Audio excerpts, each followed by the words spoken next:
In 1997, a self-published book titled Rich Dad, Poor Dad changed the way that we thought about money. People were talking about it everywhere. Financial literacy was the buzzword, and it got the world talking about money openly. Oprah spoke about the impact of the book on her show. Nowhere.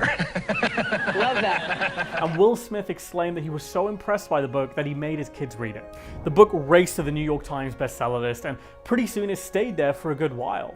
Everybody was paying attention. Financial advisors criticized the book, yet it managed to find its way onto everybody's bookshelves. Now, even after heavy criticism, the book continues to sell thousands of copies across the world and ranks highly on the bestseller list today. Fans loved it because it taught them to think differently about money, and it changed their traditional approach to accumulating wealth. And more importantly, Rich Dad Poor Dad taught people how to become millionaires and financially successful. So what was all the fuss about? What exactly does Rich Dad Poor Dad advocate? Well, to understand this, we need to understand Robert Kiyosaki, and this is the man behind the legacy. In this video, we're going to explore how Kiyosaki rises from the ordinary life of just a standard person to an international celebrity. Now, born in Hawaii in 1947, Kiyosaki belonged to the Yonsei generation of Japanese Americans. His father, Ralph Kiyosaki, was an educator, while his mother, Marjorie, was a nurse. The family had enough money really only to get by, and Kiyosaki witnessed many instances of poverty.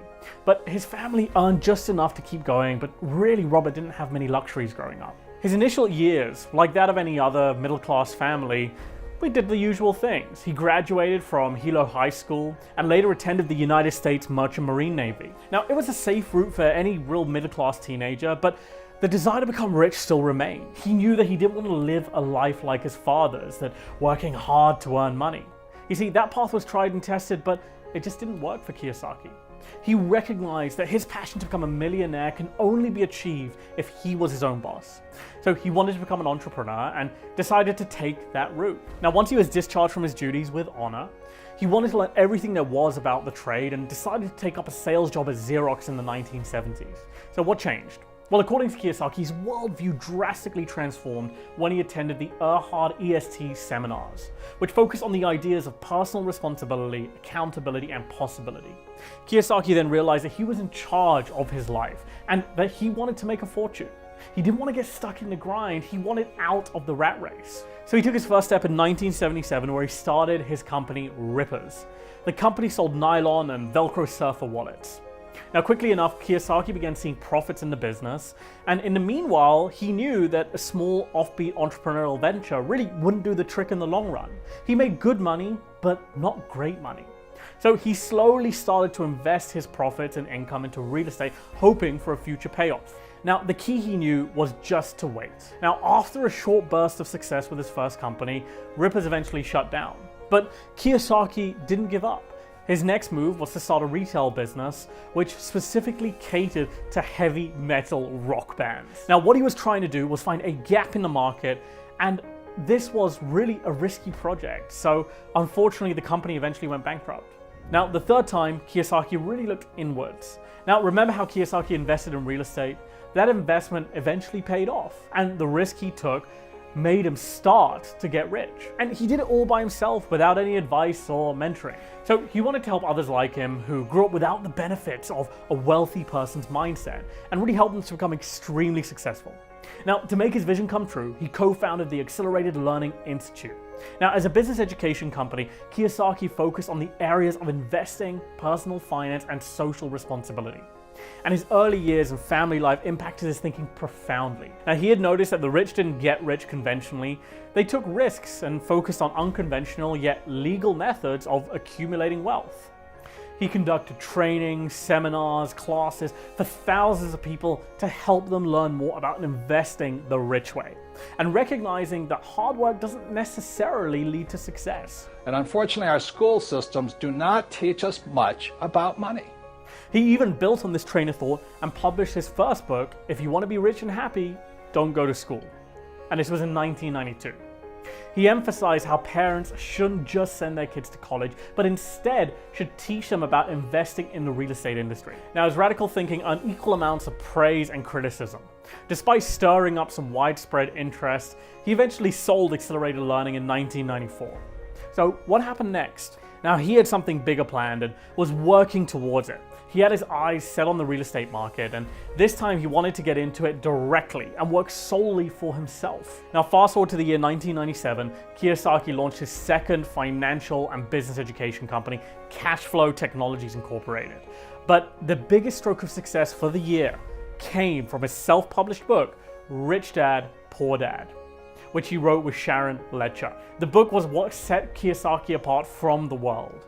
And while other advisors and investment experts at the time blamed the lifestyle people led and called for sacrifices and thrift, Kiyosaki asked them to recognize the inequality around them, and he really turned the tables. So what was the philosophy? Well, his philosophy was simple.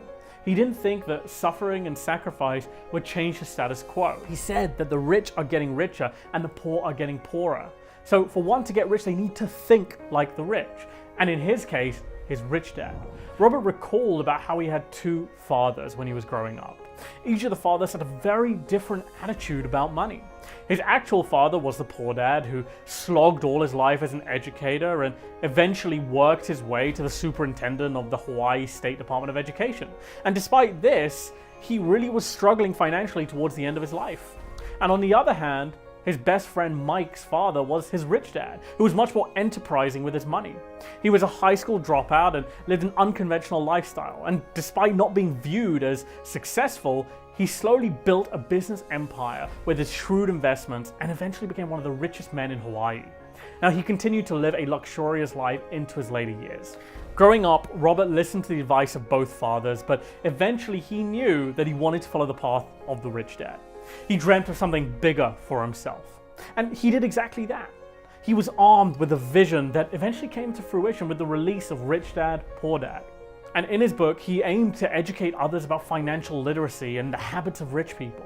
So he simplifies this into 6 easy lessons that really people should follow. Though many critics noted that Kiyosaki's claims couldn't be verified.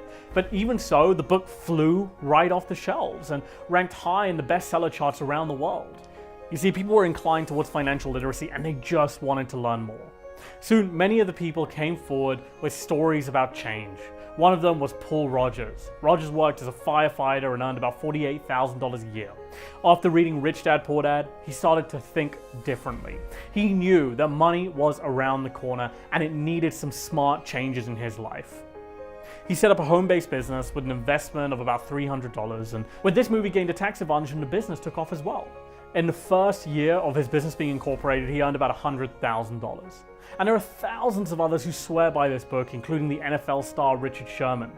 You see, the legacy was created and Kiyosaki didn't have to look back. He started to build a business empire with the success of this book, and it grew to accommodate other offerings, including seminars, classes, other books, and board games.